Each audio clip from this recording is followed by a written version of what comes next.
Hi, my name is Judi Droll. I'm a member of St. Paul the Apostle Parish. Bob and I have been members of the parish for 43 years. My faith is very important to me, and I'm glad to be here. We have two children, a son who is 36, a daughter who is 32, and that puts me right at 66 years of age. Well, great. We're glad to have you here. How old were you when you became aware of your Catholic faith? Well, Barb, I'm a convert to the Catholic faith. I was raised in a home. I was raised in the Lutheran Church because my father was Lutheran by birth, but he wasn't a practicing Lutheran. But I was raised in the Lutheran Church, nurtured by my Southern Baptist grandmother, who made sure that we got to Sunday school in the Lutheran Church. But when I was in my early teenage years, for some reason, I decided that there was something I really liked about the Catholic Church. My mother watched Bishop Fulton J. Sheen, and we watched a lot of masses on TV. So I went to St. Pat's and talked to the priest there and told him I thought I wanted to be a Catholic. And the wise man said to me I was much too young to be making that kind of a decision, so to continue in my faith and look into it later, which I did. I married Bob in 1969. We were married about a year when I started going to one-on-one sessions with Father David Hitch. There wasn't RCI at that time. And by the way, I just want to interject here, RCI is much better than a one-on-one with a priest because you get so much more input. I had been going to Mass with Bob the whole time we were married, so I became a Catholic a year after we were married in about 1970. So it was kind of self-chosen. How does faith impact the decisions you make? Deeply.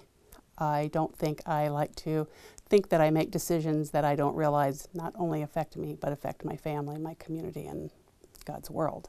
So I'm a prayer, and so I do a lot of praying before I make any kind of big decision. How do you pray? Well, my primary source of prayer is conversational, spontaneous prayer with Jesus. I just wake up in the morning and say good morning, ask him to walk with me through my day, put my family in his care. I pray when I drive the car. I pray when I'm with other people in situations that I think warrants it. My self-devotion is in the morning, quiet time. I like Lectio Divina, and I like to spend some time with Joyce Rupp, who's my favorite spiritual guide. I have her books, and I like to spend some time doing that, but most of the time it's just conversation with God. What scripture passages or stories inspire you? My very favorite book in the Bible is Sirach. It's kind of a guide to how to live your life and how to be with people and how to treat people. And my favorite Bible verse is Sirach 6:14, which is a faithful friend is a sturdy shelter. He who finds one finds a treasure. A faithful friend is beyond price. No sum can balance his worth. Community's been very important to me. I came from a situation where I needed my community to be around me, and they have been there for me forever. Some of the friends I made when I was in Luther League as a teenager are still my friends today. And my Christian community at St. Paul's is something that I wouldn't even want to think about being without. Along those same lines, I need to tell you that my favorite song is the old Quaker hymn, How Can I Keep From Singing? Because I really believe that when you have faith and you have community, truly no storm can shake my inmost calm. Who has been a model of the Catholic faith in your life? My husband, Robert. Bob is 73 years old. Bob was born with physical limitations, and he's lived his life just praising God and glorifying God. And he has never once thought that his limitations were anything to be downhearted about. He is a very prayerful man. His form of prayer is the rosary, which he prays 2 or 3 times a day. And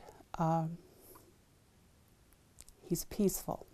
And I think that speaks volumes to how deep his faith is. How has your Catholic faith helped you to deal with life's challenges? Well, I'd like to tell you a little story if I have time to do that. About 15 years ago, I was diagnosed with breast cancer. And my group of friends had a prayer service for me, and Father George McDaniel was there. They played the song, How Can I Keep From Singing? And they all took time to pray with me, for me, and lay hands on me. We then had a little, what we called an empowering prayer service, where my friends had a rock, just a plain old rock that they passed around the circle, and each of them put a special prayer in that rock for healing, peace, comfort, faith, and then they gave that to me. So I took that rock with me to the hospital when I went to have my breast surgery, and the anesthesiologist said, "What you got there?" And I told him the story, and I said, "Can I take it to surgery with me?" And he taped it on my hand. And I got to take it with me. I took God, my community, my family, and all those prayers with me. And the first thing I did when I woke up was look, and it was still there. So I think I couldn't get through any kind of a bump in the road or a problem if I didn't have God in my life. I can't imagine not having the peace that comes from knowing that He's with me every step of the way and that He loves me dearly.